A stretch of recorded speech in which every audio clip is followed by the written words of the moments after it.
Kasih-Mu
diberkati dengan satu pujian dari STT.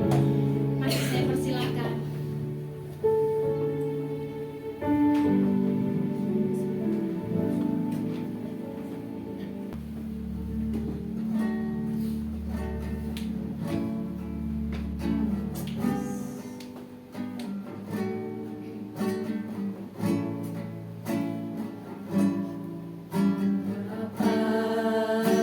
Engkau mengenal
ku melupakan yang di belakangku. Ku serahkan hidupku hanya padamu Yesus, dan ku berlari kepada tujuanku. Bagiku hari yang baru yang lama telah berlalu. Sekali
Kami mengucap syukur ya Bapa di surga untuk kasih anugerah dan kemurahan-Mu.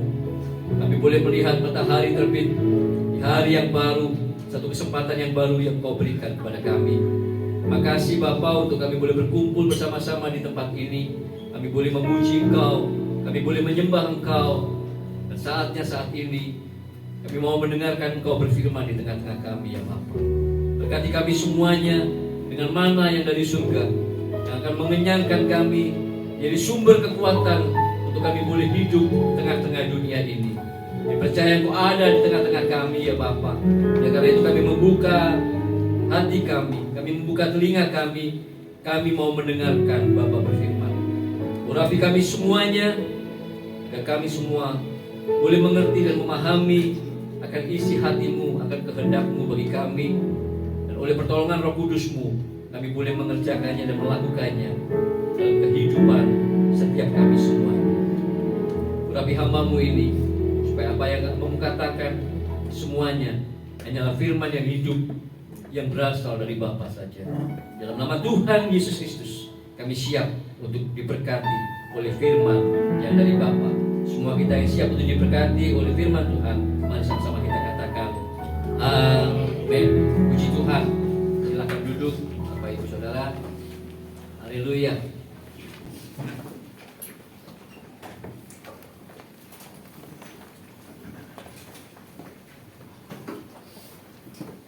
Terima kasih ya buat teman-teman dari STT sudah menyumbangkan satu lagu pujian di acara di ibadah kita pada pagi hari ini. Terus semangat terus ya. Oke.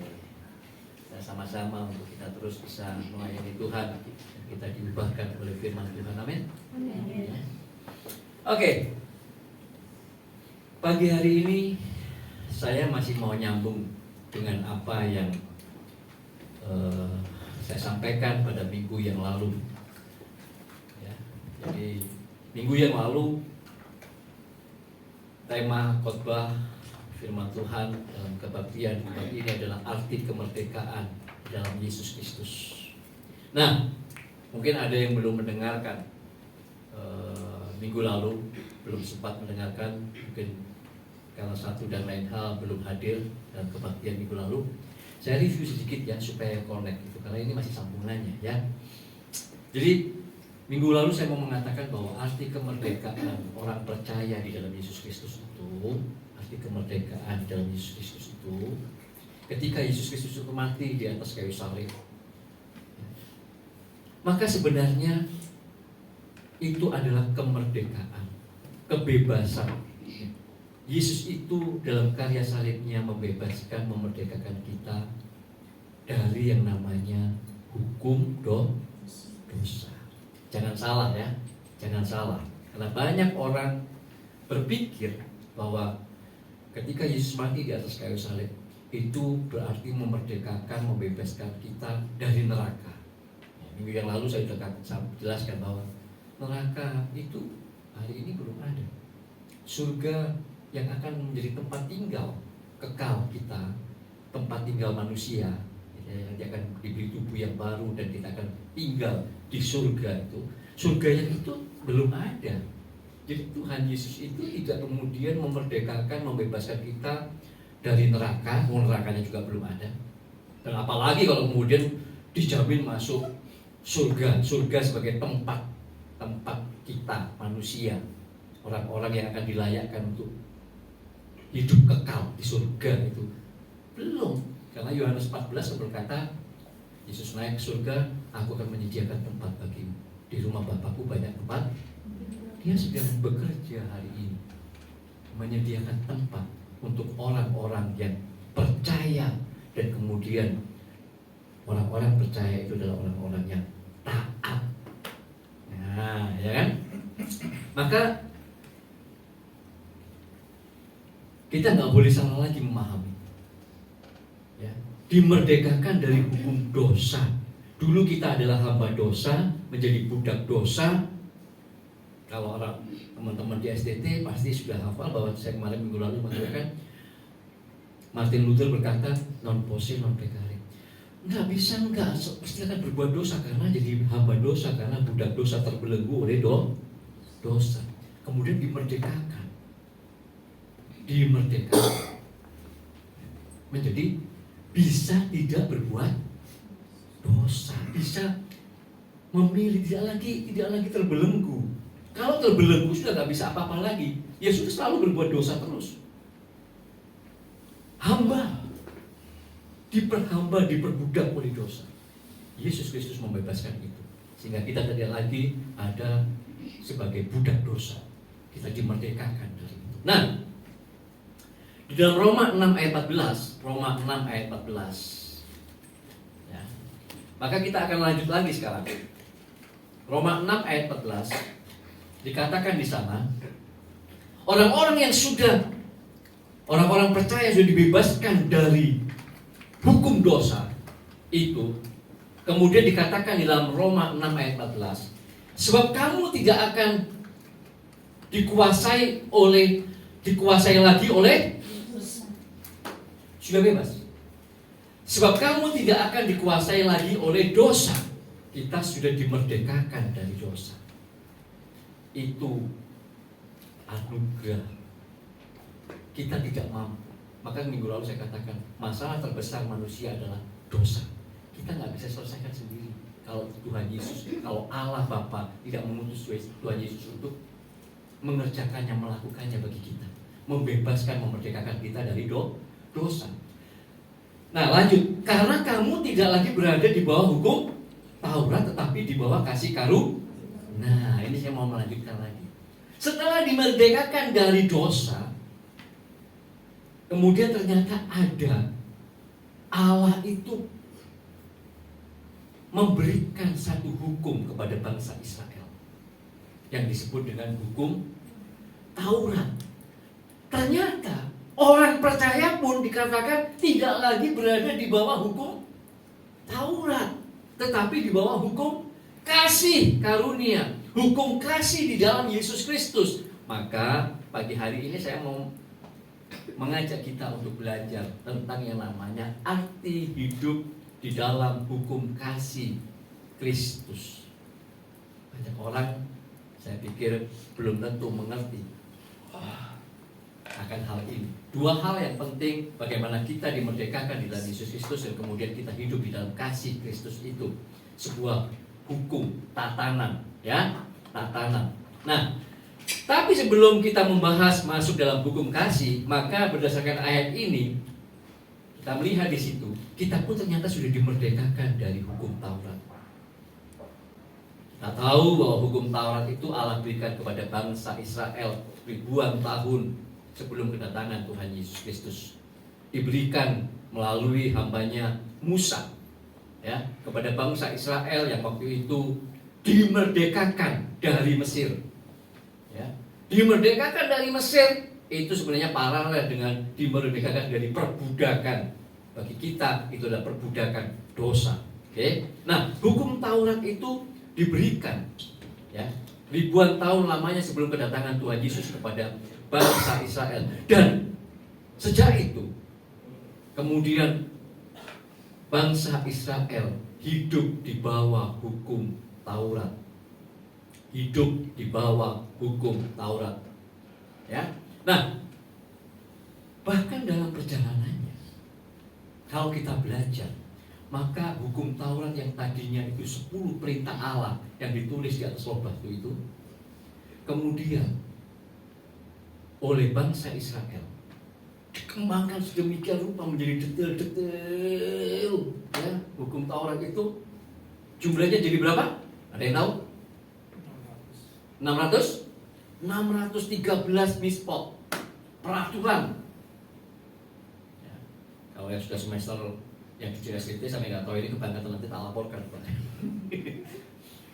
Ya, 613 mispot peraturan itu meliputi peraturan ibadah dan peraturan sosial, ya, yang mengatur tata cara ibadah berhubungan dengan Allah vertikal, dan yang mengatur tata hubungan sosial di antara mereka bangsa Israel itu. Itu hukum Taurat. Mereka hidup di bawah hukum Taurat itu. Sangat-sangat detail. Sangat-sangat detail. Ya. Nah, maka ketika Tuhan Yesus datang, kematian Tuhan Yesus di atas kayu salib ternyata juga dikatakan tadi oleh Rasul Paulus, memerdekakan, membebaskan dari hukum Taurat. Loh, memangnya hukum Taurat itu nggak baik apa? Oh, jangan salah. Roma 7, coba kita perhatikan. Roma 7 ayat 9 sampai 12 kita baca. Roma 7 ayatnya yang ke-9. Roma 7 ayatnya yang ke-9. Bisa tampilkan? Nah ini. Dahulu kata Rasul Paulus, aku hidup tanpa hukum Taurat. Akan tetapi sesudah datang hukum Taurat itu, perintah itu, hukum Taurat itu, dosa mulai hidup. Sebaliknya, aku mati. Dan perintah hukum Taurat yang seharusnya membawa kepada hidup, ternyata bagiku justru membawa kepada kematian. Sebab dalam perintah-perintah dalam hukum Taurat itu, dosa mendapat kesempatan untuk menipu aku, dan oleh perintah itu, oleh hukum Taurat itu, ia membunuh aku. Jadi, hukum Taurat itu kudus. Hukum Taurat itu adalah kudus, dan perintah itu juga adalah kudus, benar dan baik. Hukum Taurat itu kudus, katakan. Perintah-perintah itu juga kudus, benar dan baik. Tetapi dari apa yang tadi kita baca jelas di sana, sekalipun hukum Taurat itu kudus, perintah-perintah itu benar dan baik, tetapi terhadap manusia yang terjual, yang sudah terjual dalam kuasa dosa, yang sudah menjadi budak dosa, yang menjadi hamba dosa, di luar Tuhan Yesus, tidak percaya kepada karya salib Kristus, maka hukum Taurat yang kudus itu membuat justru dosa itu menjadi semakin nyata.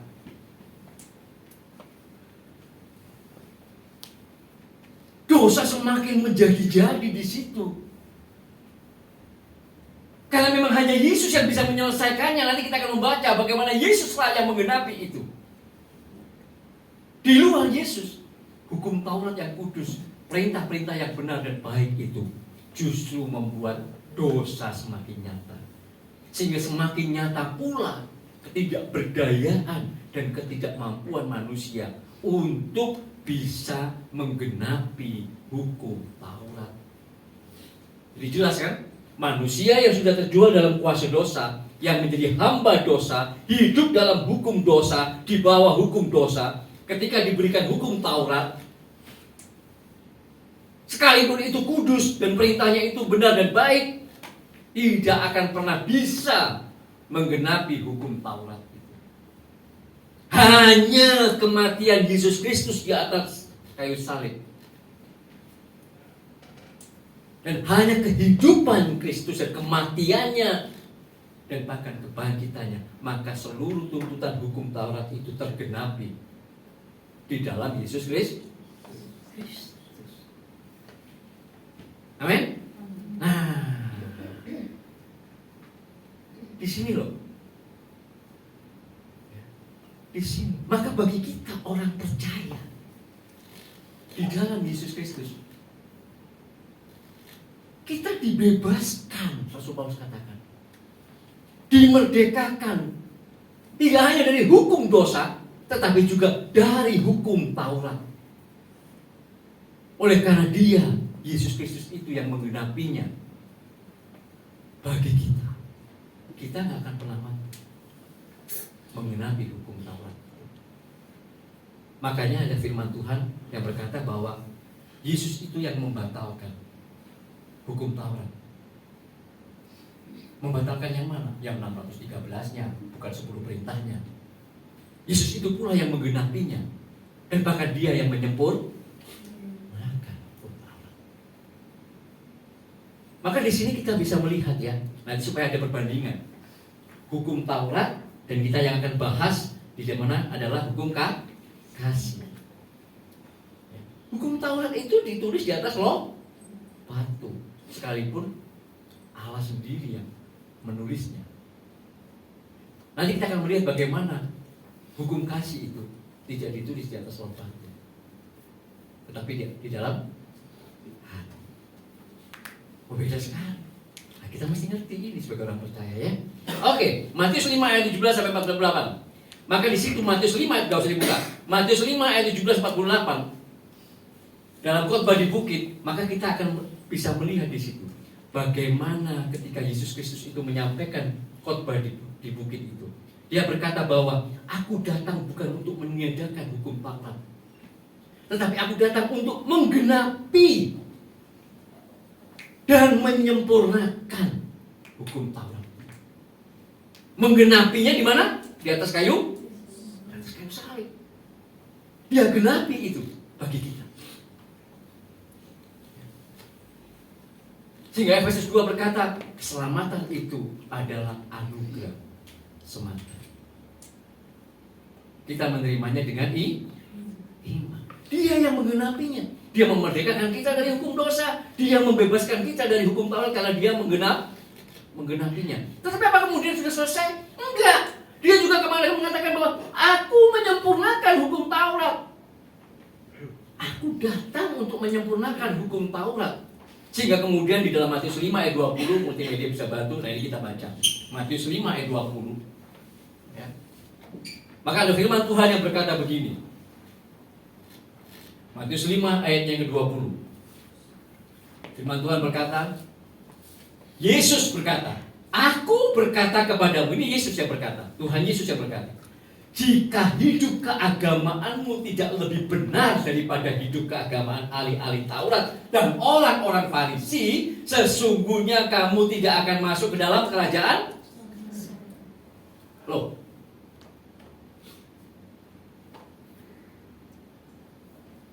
kita dimerdekakan dari hukum Taurat, dimerdekakan dari hukum dosa, dimerdekakan dari hukum Taurat. Tetapi kemudian dalam Matius 5 ayat 20, Tuhan Yesus menyampaikan ini. Tuhan, bukankah engkau yang sudah menggenapinya di atas kayu salib bagi kami? Tetapi jangan lupa, dia juga menyempurnakan.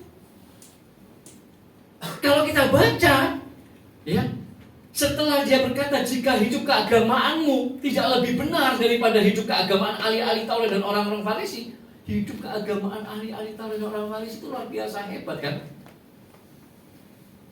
Dikatakan kamu nggak lebih dari ahli-ahli Taurat dan orang Farisi, kamu nggak masuk dalam kerajaan surga. Kata hidup keagamaan itu kita perlu garis bawahi. Kata yang dipakai di sana dalam bahasa Yunani adalah dikaiosune.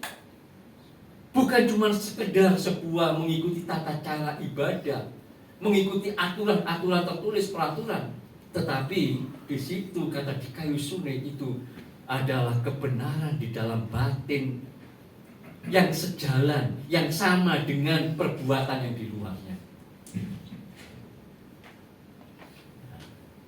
Ya. Maka ketika Tuhan Yesus menyempurnakan hukum Taurat, baru kita mengerti bahwa ternyata ahli-ahli Taurat dan orang-orang Farisi itu kebanyakan adalah orang disebut orang munafik. Kenapa? Nah, di sini hukum Taurat itu tidak pernah bisa menjangkau hati. Dia hanya bisa melihat yang memverifikasi yang tampak luar saja perbuatannya. Tidak bisa memverifikasi apa yang ada di dalam hati, motif. Maka Tuhan Yesus ketika dia mengatakan aku menyempurnakan hukum Taurat, Matius 5 ayat 20, persis di bawahnya ayat ini, di ayat 21, gak usah dibuka, gak apa-apa, saya akan sebutkan. Ayat 21 berkata, Tuhan Saudara, kamu berkata marah. Kalau kamu berkata marah atau berkata kafir atau berkata jahil kepada sesamamu, itu sama dengan kamu sudah bukan membunuh. Begini baru kamu kemudian dianggap berdosa. Enggak, kamu marah, menyatakan kafir, jahil, itu sudah sama dengan membunuh. Ayat 27. Ya. Kalau kamu memandang dan mengingini,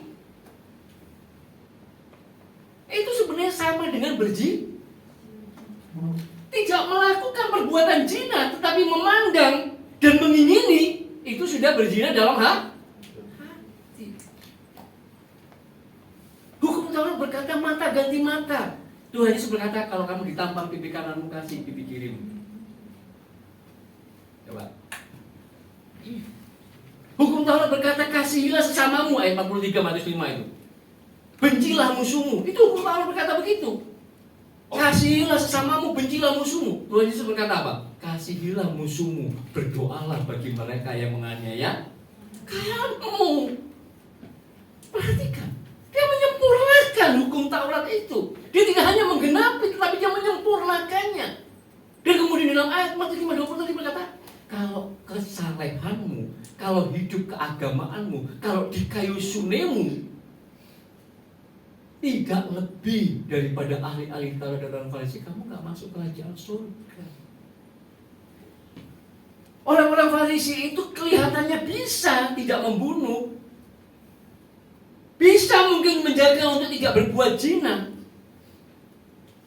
bisa untuk mungkin tidak melakukan mencuri atau hal-hal yang lain yang kelihatan, yang terverifikasi dari luar.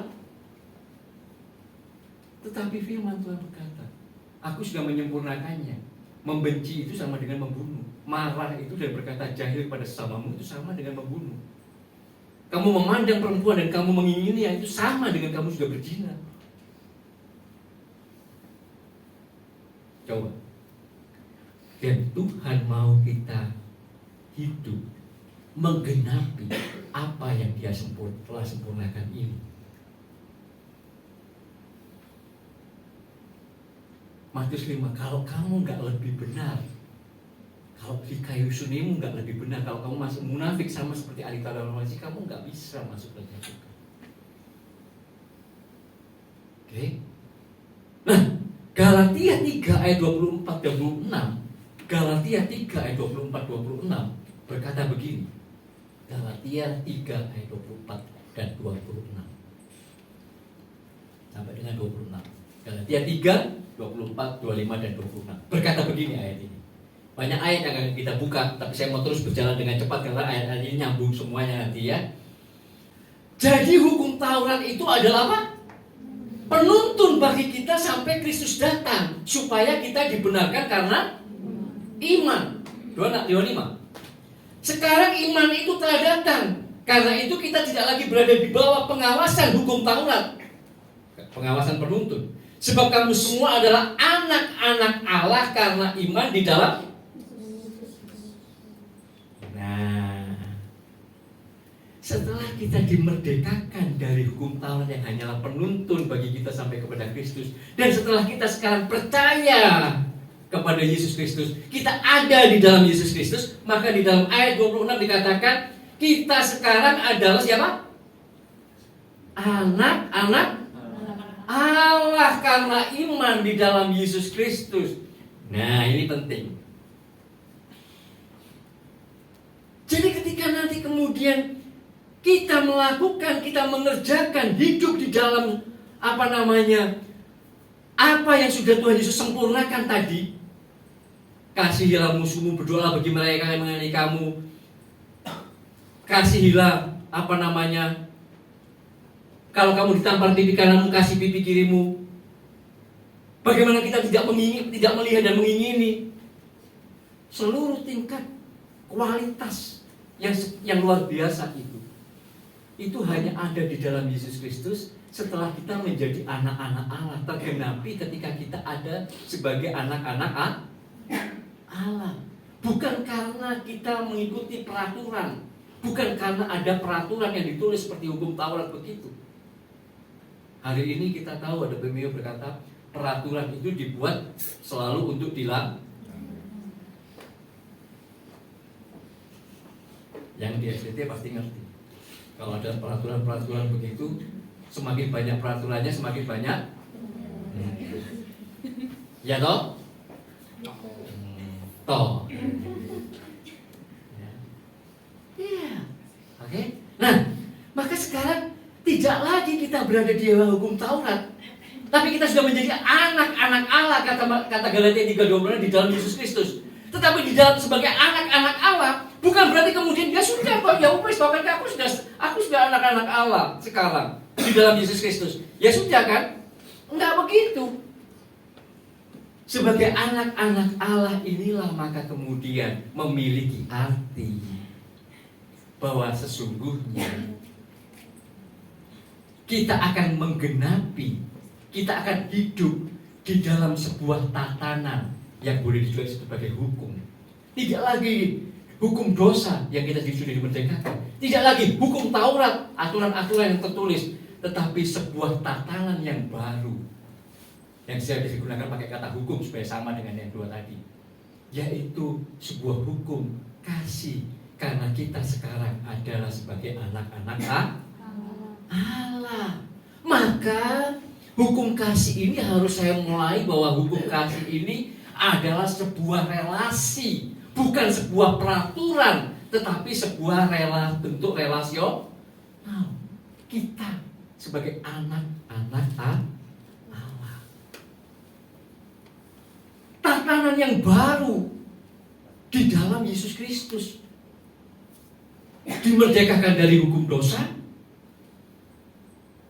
dibebaskan dari hukum Taurat, tetapi kemudian kita masuk di dalam sebuah tatanan, sebuah hukum yang baru, sebuah hukum kasih karunia sebagai anak-anak Allah, sebuah relasi yang dipulihkan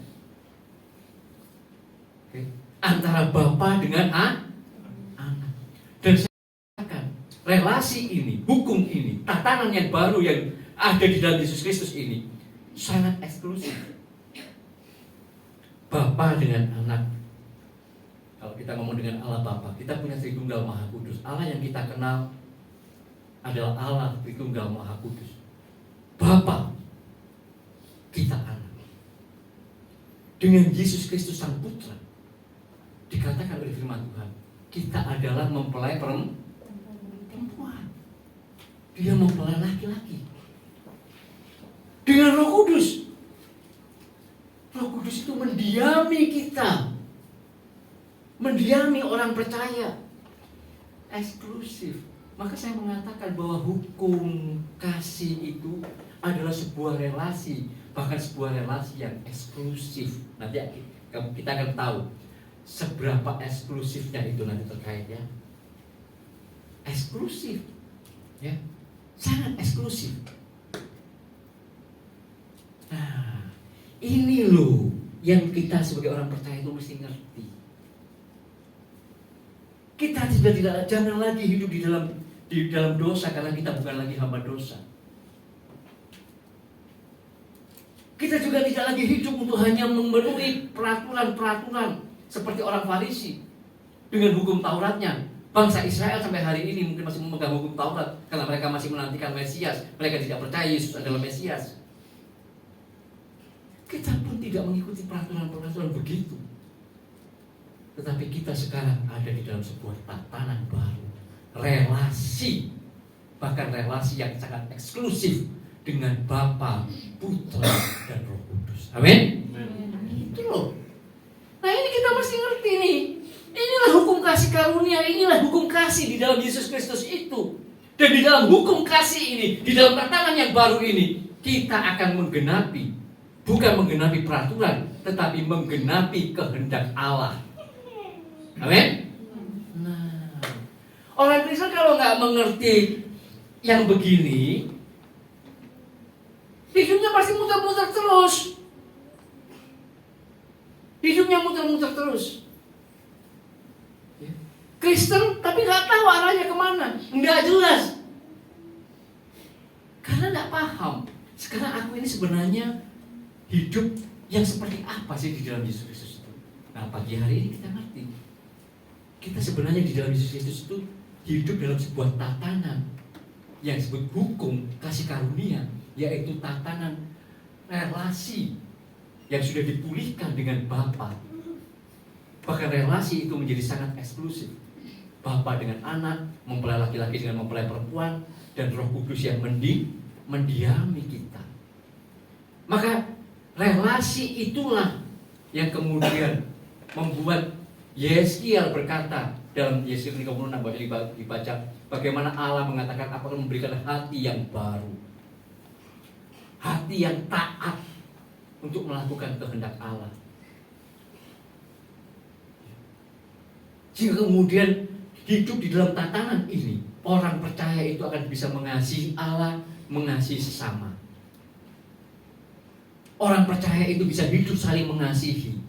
Nah, ini ada ayat-ayat yang perlu kita baca di dalam hukum kasih.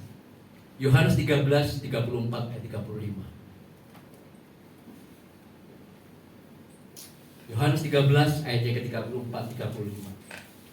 Katakan di sana dalam Yohanes 13 ayat 34 sampai dengan 35. Apakah memang benar bahwa kita di dalam Yesus Kristus sekarang ini harus hidup di dalam sebuah tatanan yang baru yang dinamakan hukum kasih itu? Yohanes 13 ayat 34 dan 35. Aku memberikan perintah kepada kamu supaya kamu saling apa? Saling mengasihi. Sama seperti aku telah mengasihi kamu, demikian pula kamu harus saling mengasihi. 35.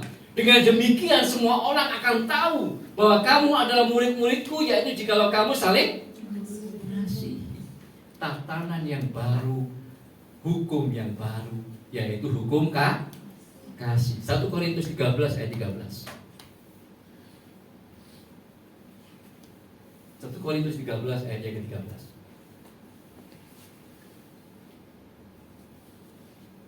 1 Korintus 13 itu tahu kan? Kasih itu adalah semuanya kan? Ya. Maka ayat yang ke-13, demikianlah tinggal ketiga hal ini, yaitu iman, pengharapan, dan kasih, dan yang paling besar di antaranya ialah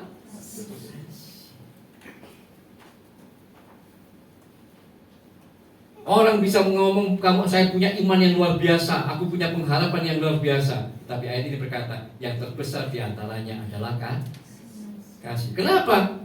Karena 1 Yohanes 4 ayat 8 berkata, Allah itu adalah Yohanes 1 Yohanes 4 ayat 8. 1 Yohanes 4 ayat 8. Barang siapa tidak mengasihi, ia tidak mengenal Allah, sebab Allah adalah. Ini loh hukum kasih itu. Ini hukum kasih itu, yang dimana kita di dalam Yesus Kristus itu kita harus hidup di dalam hukum ini, di dalam tatanan ini, yaitu tatanan kasih. Dan hukum kasih ini adalah sebuah relasi, bukan lagi sebuah peraturan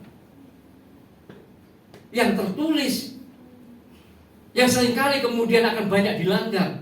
Sama seperti kalau kita melihat ada tulisan di dinding, jangan kencing di sini, yang kencing di sini anjing, gitu misalnya gitu ya. Buktinya malah banyak yang kencing di situ, betul nggak? Iya. Misalnya ada tulisan lagi jangan apa begitu. Justru tulisan jangan apa itu memancing kita untuk tidak lagi begitu. Tetapi tatanan yang baru ini, hukum yang baru ini adalah sebuah relasi. Relasi yang eksklusif.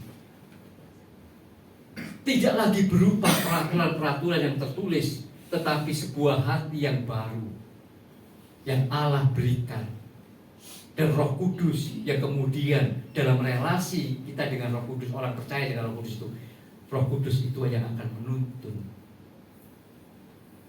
yang akan membimbing, supaya orang percaya itu semakin mengerti apa yang Allah pikirkan, apa yang Allah rasakan, apa yang menjadi kehendak Allah dalam kehidupannya.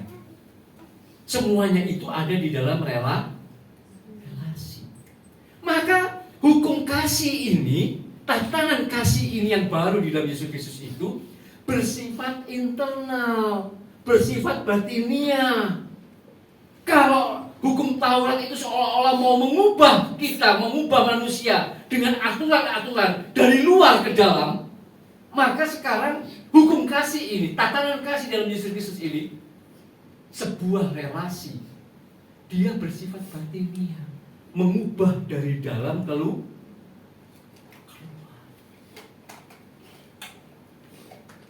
Karena dia dari dalam keluar, maka dia bisa memverifikasi hati. Kita yang hidup di dalam, menjalani hidup di dalam kasih ini akan tahu, Oh, aku mungkin memang tidak mencuri, tapi aku tahu dalam hatiku, aku sudah punya niat. Oh, mungkin aku belum melakukan berzina dengan si A, si B, tetapi aku dalam hatiku, aku sudah memandang dia dan aku mengingininya dalam hati. Maka orang yang hidup di dalam hukum kasih, tatanan yang baru, tatanan kasih di dalam Yesus Kristus itu melebihi ahli-ahli Taurat dan orang Farisi kalau memang benar-benar menghidupi hukum ini. Karena hukum ini bersifat internal, batinia, bisa memverifikasi hati, motif yang ada di dalam hati. Sehingga kalau tadi Matius 5:20 berkata, kalau di kayu sunemu tidak lebih daripada ahli-ahli Taurat dan orang Farisi, kamu gak masuk dalam kerajaan surga.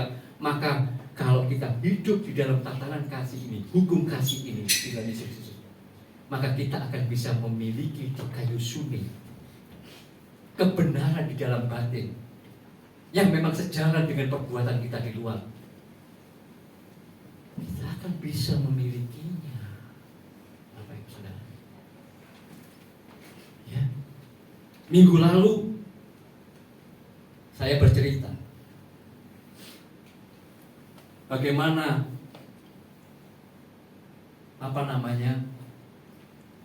manusia yang terjual di bawah hukum dosa, terjual sebagai budak dosa itu tidak akan pernah mampu membebaskan dirinya sendiri. Minggu lalu masih ingat kan?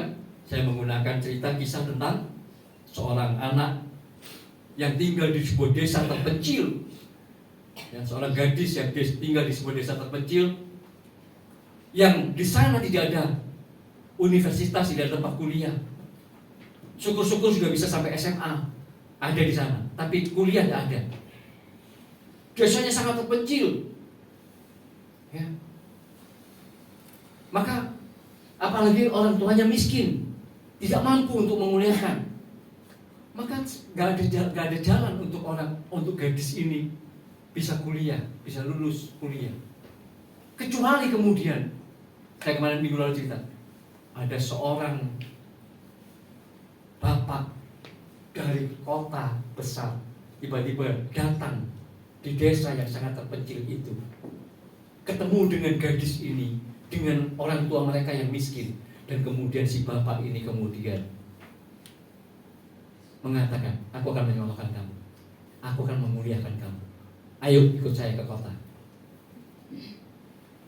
Di sana nanti kamu akan kuliah, seluruhnya akan saya biayai. Gitu kan? Masih ingat tak? Nah, minggu lalu saya katakan, si gadis ini kemudian singkat cerita ikut dengan bapak ini, dibiayai di kota untuk kuliah. Bisa kuliah, puji Tuhan, berarti dia sudah diberdekakan dari ketidakbisaannya untuk kuliah, sekarang bisa kuliah. Tapi setelah dia bisa kuliah, sudah disiapkan anggarannya oleh bapak ini. Kalau dia tidak pernah masuk kampus, dia nggak pernah mengerjakan tugas-tugas, dia nggak pernah mengikuti perkuliahan, kira-kira apa bisa lulus? Tidak. Itu minggu lalu kan? Sekarang saya mau ubah kisah ini sedikit untuk membandingkan bagaimana yang namanya hukum Taurat yang hanya bisa memverifikasi seluruh perbuatan yang di luar dengan hukum kasih yang bisa memverifikasi di dalam hati. Saya akan ubah sedikit cerita ini, kisah ini. Bagaimana kalau kemudian kita tahu ternyata bapak ini yang kemudian mengajak si anak gadis ini untuk dikuliahkan di kota dengan dibiayai, dikoskan dan segala macam itu. Ternyata, saya modifikasi sedikit ya, bapak ini ternyata mau menjual anak gadis ini. Maksudnya dia mengambil itu tidak hanya sekedar memuliakan, tetapi kemudian dia mau menjual anak gadis ini karena dia tahu anak gadis ini cantik dan bisa dijual di kota. Kira-kira setelah kita tahu motif bapak ini, kita akan ngomong apa? Pada waktu minggu lalu, ketika bapak ini, wah dia berkata, bapak ini baik hati ya. Betul nggak? Bapak ini baik hati ya. Orangnya murah hati ya. Dia menyekolahkan loh, dia membiayai loh gadis dusun ini. Wah, baik hati bapak ini luar biasa. Tetapi Tapi sekarang setelah kita tahu motifnya, kira-kira apakah kita masih bisa berkata Bapak ini baik hati? Perbedaan yang besar. Bagaimana hukum Taurat yang peraturan, aturan apapun yang hanya bisa memverifikasi perbuatan luar itu belum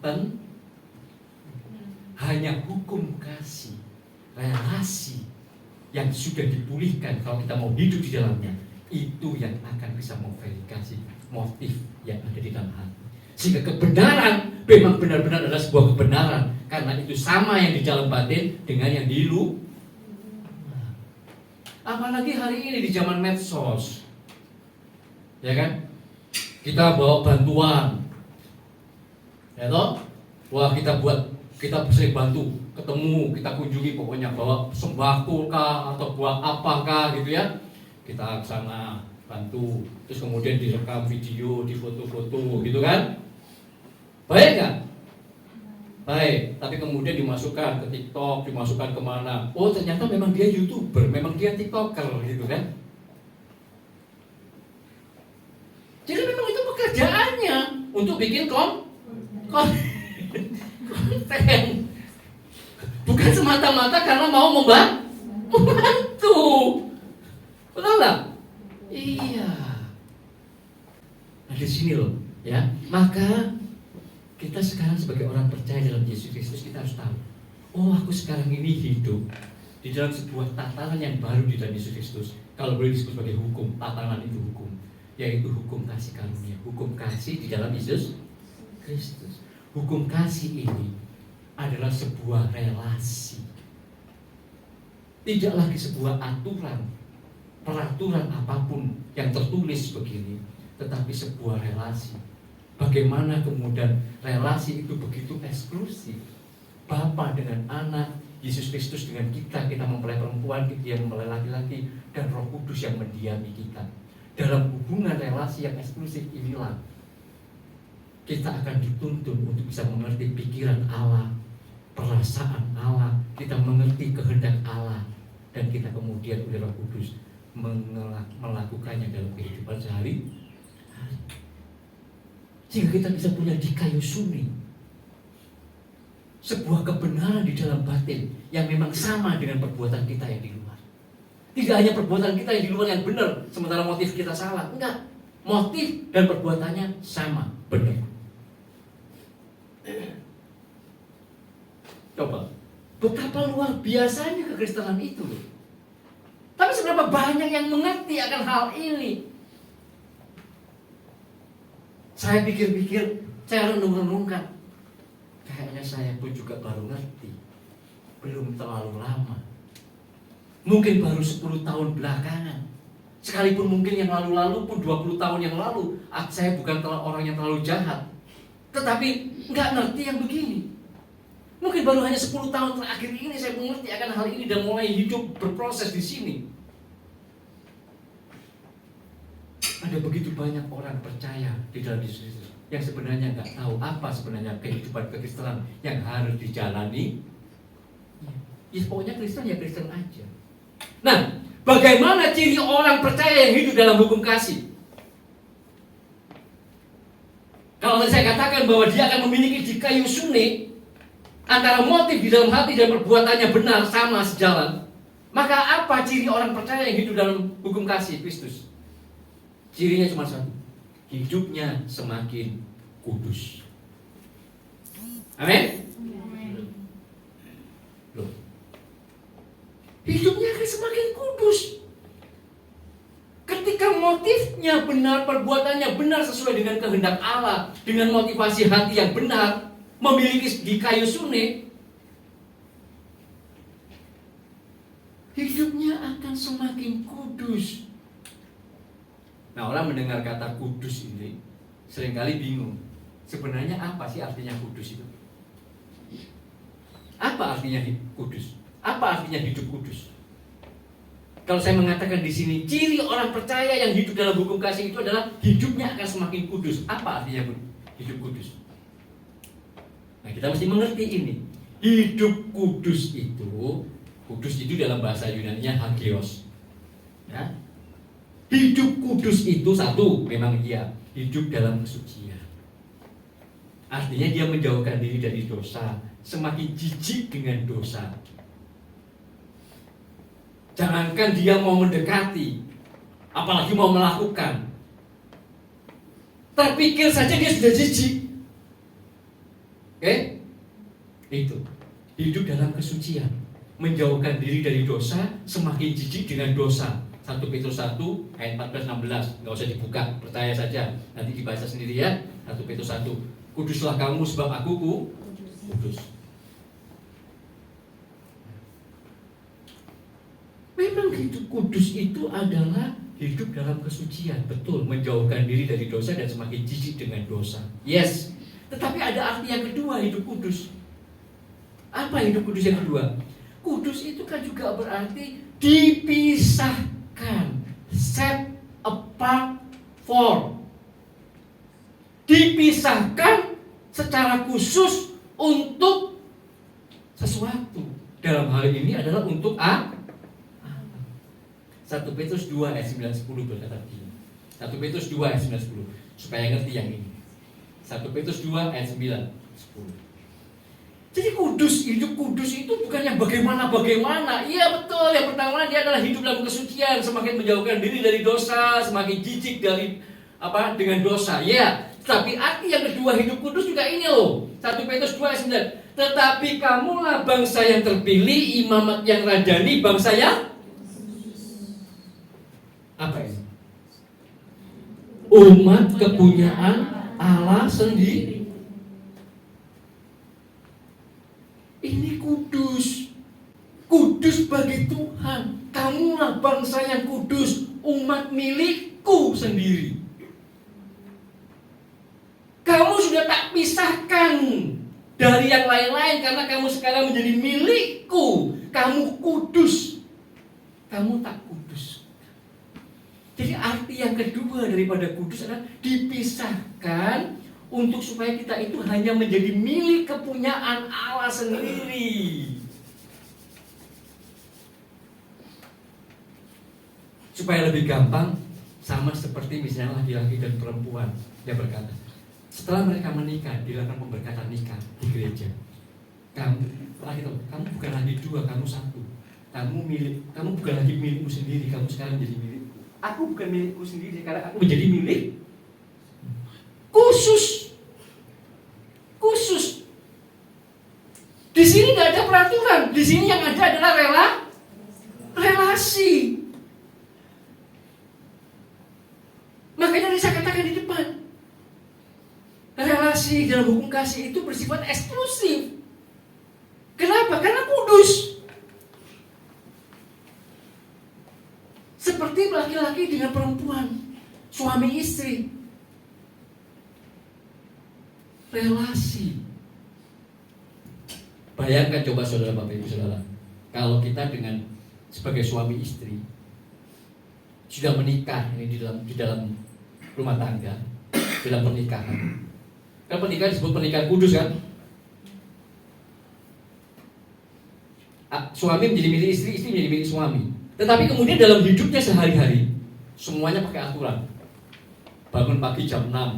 Setelah bangun pagi jam 6 turun ke bawah karena rumahnya lantai 2. Ke dapur bikin kopi. Secangkir kopi. Gitu kan? Secangkir kopi yang dibikin harus kopinya 1 sendok. Gulanya seberapa? Kasih susu sedikit. Setelah itu letakkan dalam cangkir, cangkirnya kemudian ditaruh di meja makan. Nanti suami jam pukul 6 lebih 20 menit dia akan turun dari kamar turun, duduk di meja dan kemudian akan menikmati kopi. Coba semuanya kalau dibuat peraturan gitu, sebenarnya nyaman nggak sih? Capek kan? Capek. Terima gajian uang, oh gini baik mungkin. Tapi semuanya diatur detail. Terima. Kalau sudah terima, amplopnya nggak boleh dibuka. Harus dibawa ke rumah, serahkan istri. Nanti kemudian dibuka bersama, didoakan dulu, buka bersama. Setelah itu dihitung, dimasukkan kemana? Dihitung, ini bulan ini sekian. Keluar untuk ini. Kelihatannya bagus kan? Tapi kira-kira capek kan? Capek. Yang paling pusing itu adalah kalau ngatur uang nggak ada uangnya. Tapi itu pusing kan? Iya. Tapi bayangkan kalau kemudian kita dalam hubungan kasih, sebuah relasi kudus dengan istri dan suami kita. Gak ada aturan-aturan itu. Kita sendiri dalam hati kita akan memahami suami kita, akan memahami istri kita. Demikian juga anak-anak dengan orang tuanya. Bagaimana orang tua mencoba memahami keunikan, kekhususan masing-masing anak-anaknya, dan anak-anak kemudian memahami apa yang jadi pikiran perasaan daripada orang tuanya. Dalam sebuah relasi, tidak dalam peraturan-peraturan. Amin? Iya. Ini loh yang disebut sebagai hidup dalam kekudusan. Hidup dalam kudus maksudnya yang hukum arti hidup kudus itu. Ini hidup. Jadi kita benar-benar menjadi milik. Kalau dengan Allah kita menjadi milik eksklusif. Ini tadi saya memberikan analogi. Tapi kita ini dengan Allah, hidup kudus itu berarti kita milik kepunyaannya sendiri, milik kepunyaan Allah sendiri, secara khusus, secara eksklusif. Sehingga kemudian disinilah maka kita bisa, hidup kita akan menjadi semakin kudus. Tidak hanya suci karena kita semakin menjauhi dosa dan jijik dengan dosa, tetapi semakin kudus karena kita menjadi semakin eksklusif dengan Allah. Amin? Itu. Ini orang yang hidup dalam hukum kasih karunia di dalam Yesus Kristus. Hidupnya akan semakin kudus, akan semakin jijik dengan dosa, menjauhi dosa sejauh-jauhnya, lari dari dosa, dan dia menjadi semakin eksklusif, menjadi milik Allah, mempersembahkan hidupnya secara khusus, tidak hanya dimiliki oleh Allah, dia juga kemudian mau ini Bapa, ini Tuhan, hidupku. Nah yang terakhir pertanyaannya adalah, kira-kira apakah bisa sih orang percaya itu hidup kudus yang menjadi ciri orang yang hidup dalam hukum kasih itu mencapai hidup kudus ini dengan kekuatan dan usahanya sendiri, perjuangannya sendiri, bisa nggak ya? Hah? Tidak bisa. Tidak bisa. Kita tidak akan pernah bisa mencapai hidup kudus, menjadi semakin kudus ketika kita hidup dalam hukum kasih karunia di dalam Yesus Kristus itu dengan perjuangan dan kekuatan kita sendiri. Tidak bisa. Loh kok bisa?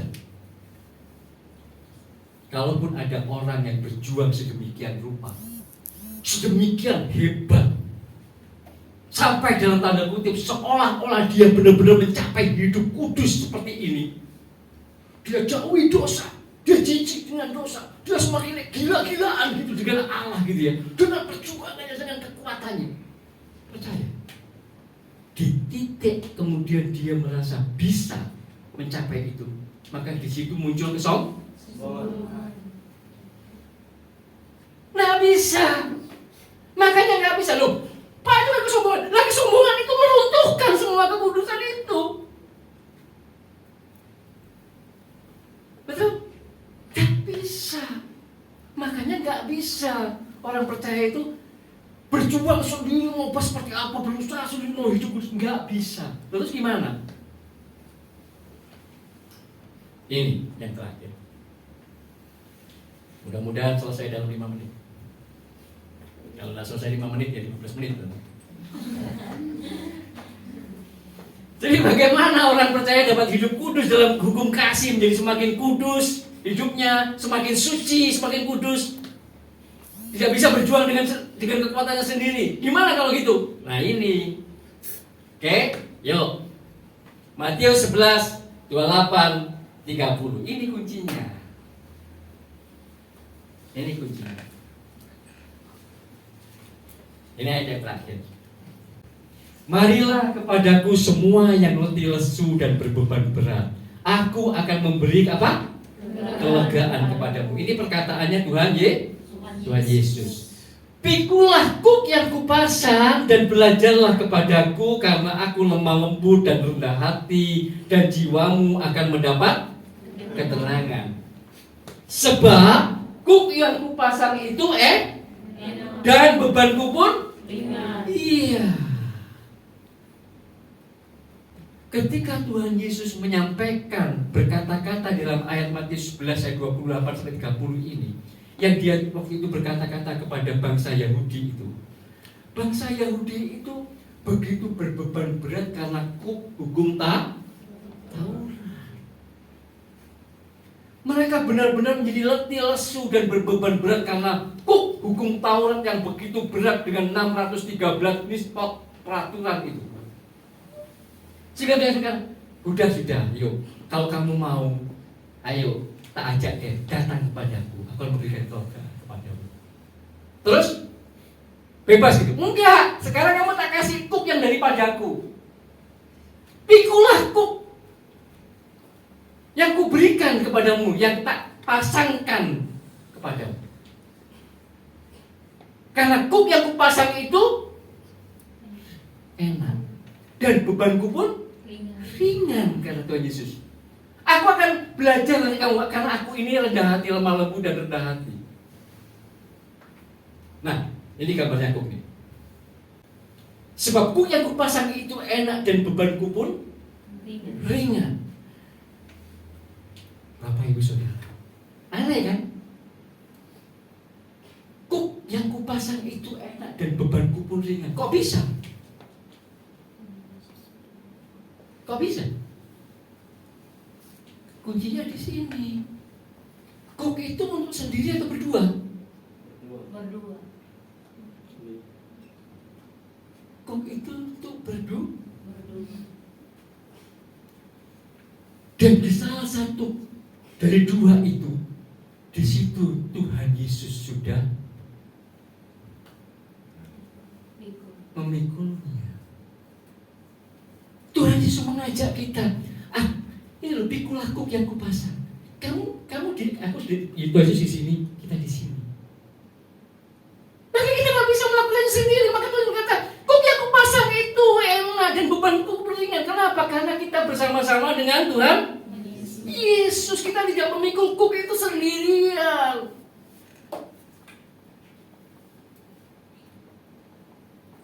Amin. Seberapa banyak kita yang kemudian kita mendapati orang-orang kita yang waduh rasanya itu ikut jadi Kristen itu kayak mau bagaimana gitu. Padahal Tuhan Yesus berkata, kuk yang kupasang itu ringan dan enak dan bebanku pun ringan. Kenapa? Karena kita tidak memikul sendiri, kita bersama-sama dengan Tuhan Yesus. Kita nggak akan mampu sendirian.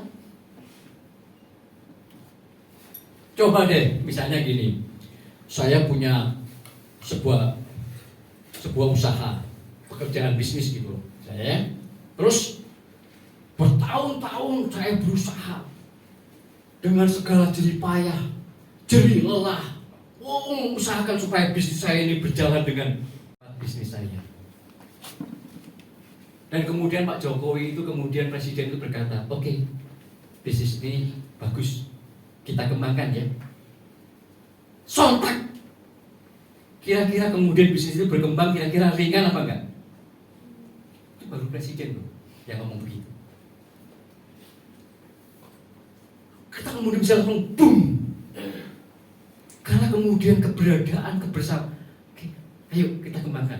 Kamu sama saya, ya. Presiden yang ngomong. Langsung beban yang tadinya begitu berat kita pikul, begitu Presiden datang ke tempat bisnis ngomong begitu, langsung. Betul nggak? Nah kalau ini bukan cuma Presiden, ini Allah pencipta langit dan bumi, pemilik seluruh alam semesta. Apalagi. Amin. Amin. Iya. Maka kita mesti ngerti hidup kekristenan kita di dalam Yesus Kristus itu. Jangan ngutir terus. Gak tahu. Maka kita mengikuti ajakan Tuhan Yesus. Pikulah kuk yang kupasang, Karena kuk yang kupasang itu enak dan beban ku ringan. Kemudian kita, ya Tuhan, aku mau pikul kuk bersama-sama Engkau. Karena aku tahu, aku tidak sendirian memikulnya, tapi Engkau bersama dengan aku. Bahkan bagian Tuhan Yesus itu mungkin jauh lebih besar. Dia sudah memberikan nyawanya dan kayu salib. Ketaatannya dan ketaatan yang sempurna kepada Bapa di surga. Jadi aku mau. Coba bangun tadi kuknya tadi. Gambar kuk tadi. Aku mau. Pasang kukmu Tuhan dalam hidupku. Bersama dengan Engkau. Bersama dengan Tuhan. Tuhan Yesus di sini, kita di sini. Kita pikul kuk bersama. Berjalan bersama dengan Tuhan Yesus, memikul kuk ini relasi yang eksklusif. Maka hidup kita akan semakin kudus. Karena dikatakan kamu belajarlah kepadaku karena aku lemah lembut dan rendah. Maka ketika kita memikul kuk bersama-sama dengan Tuhan Yesus secara eksklusif terus setiap hari, maka Tuhan akan mengajarkan kepada kita bagaimana menjadi semakin lemah lembut.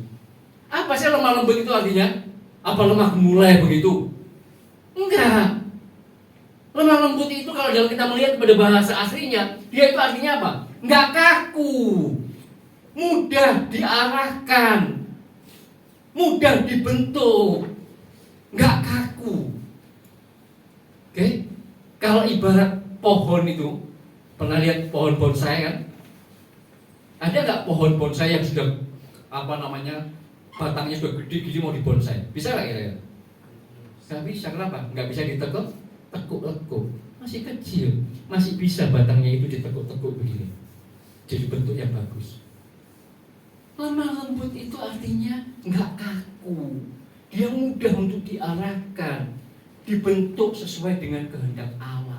Ketika kita menyerahkan hidup kita, mau memikul kuk bersama-sama dengan Tuhan Yesus, Tuhan katakan, belajarlah. Kamu akan menjadi semakin lemah lembut. Kamu akan semakin mudah dibentuk. Kamu akan semakin mudah untuk diarahkan, berjalan sesuai dengan kehendak Allah. Sehingga kehendak Allah itu akan tergenapi dalam hidup kita. Kalau kita mau memikul kuk bersama-sama dengan Tuhan Yesus secara eksklusif masing-masing kita pribadi. Yang kedua, kita akan menjadi semakin rendah hati, tidak menjadi sombong. Kalau kita upayakan sendiri, pada ujungnya ketika kita merasa mencapai kekudusan itu kita sombong. Tetapi ketika kita di sini bersama dengan Tuhan Yesus, kita tidak menjadi sombong. Justru kita akan menjadi semakin rendah hati, tidak sombong. Maka orang percaya yang bersedia memikul kuk bersama-sama dengan Tuhan Yesus, yang sudah menjadi semakin lemah lembut, mudah dibentuk, mudah diarahkan, menjadi orang-orang yang semakin rendah hati. Orang-orang percaya demikian ini akan semakin mudah dituntun oleh Roh Kudus, sehingga hidupnya itu akan semakin kudus, semakin suci. Amin. Saya berdoa 2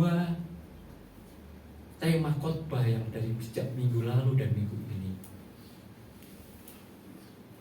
sudah bisa tangkap, supaya hidup kekristenan kita, hidup kekristenan saudara dan saya tidak lagi muter-muter tidak tahu kemana arahnya.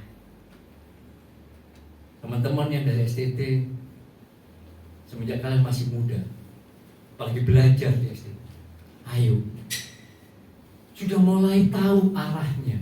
Kalau nanti aku jadi hamba Tuhan, dipakai oleh Tuhan sebagai hambanya untuk memberitakan Injil, untuk berkhotbah, untuk membawa orang kepada Kristus, ngerti kebenaran ini. Tidak yang kemudian jadi aneh-aneh yang macam-macam, yang lain-lain, kekristenan yang kemudian dari miskin jadi kaya, atau kemudian diberkati dari yang aneh-aneh. Loh, bukan kita anti akan hal-hal itu, enggak, saya enggak anti. Tapi semuanya itu hanyalah hal-hal yang bonus. Amin? Bonusnya. Yang main mainnya yang utamanya itu yang begini.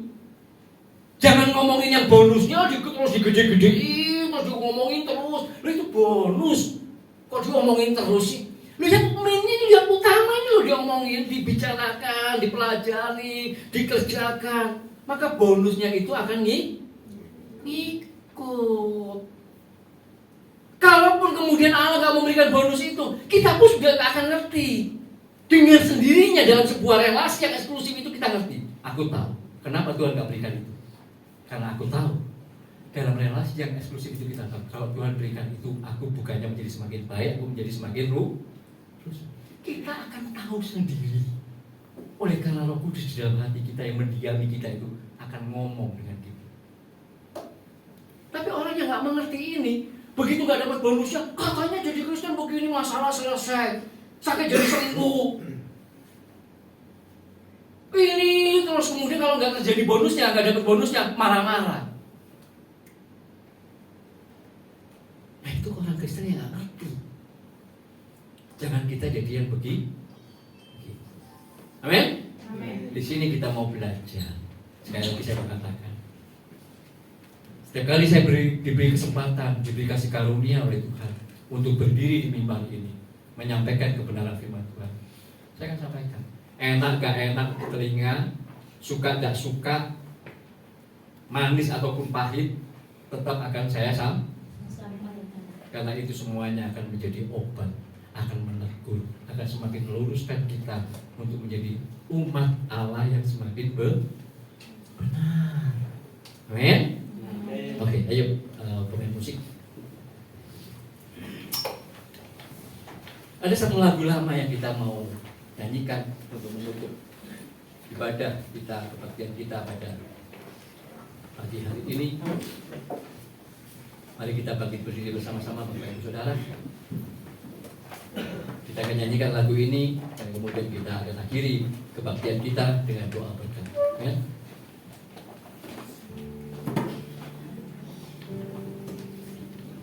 Ku mau cinta Yesus selamanya. Ku mau cinta Yesus selamanya. Meskipun badai silih berganti dalam hidupku, ku tetap cinta Yesus selamanya. Ku mau cinta Yesus selamanya. Kita katakan dengan iman, dengan sungguh-sungguh, dalam sebuah doa ungkapan hati kita mengasihi Allah. Ku mau cinta Yesus selamanya. Meskipun badai silih berganti dalam hidupku, ku tetap cinta Yesus selamanya. Ya Bapa, haleluya.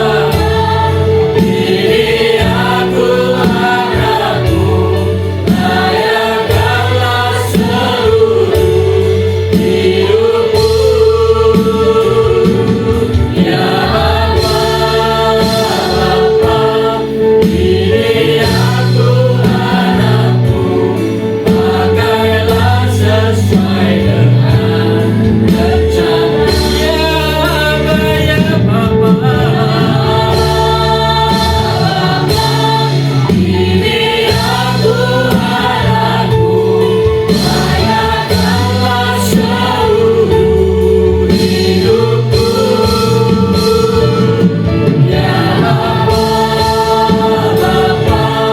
diri aku padamu, pakailah sesuai dengan rencana-Mu.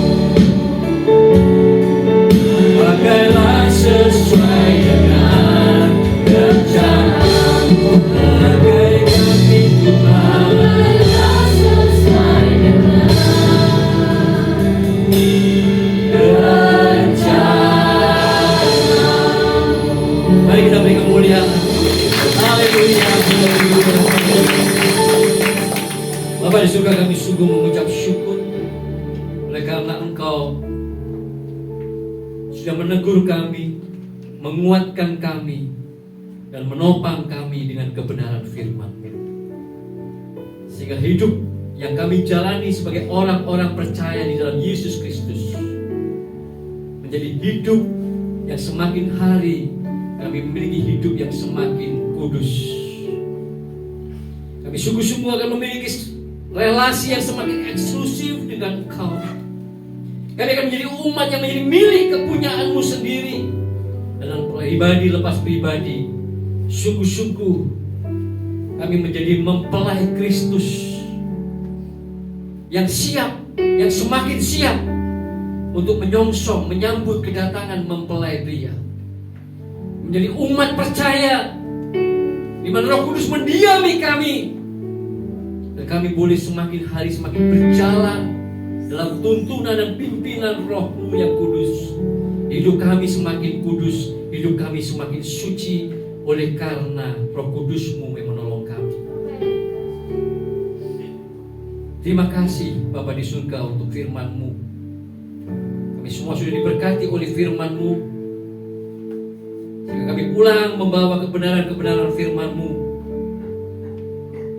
Oleh kuasa Roh Kudus-Mu kami melakukan akan kebenaran-kebenaran firman-Mu yang mengubahkan hidup kami itu dari hari ke hari. Terima kasih ya Bapa. Sebelum kami pulang berpisah satu dengan yang lain dan meninggalkan tempat ini, saat ini kami mau mengangkat tangan kami.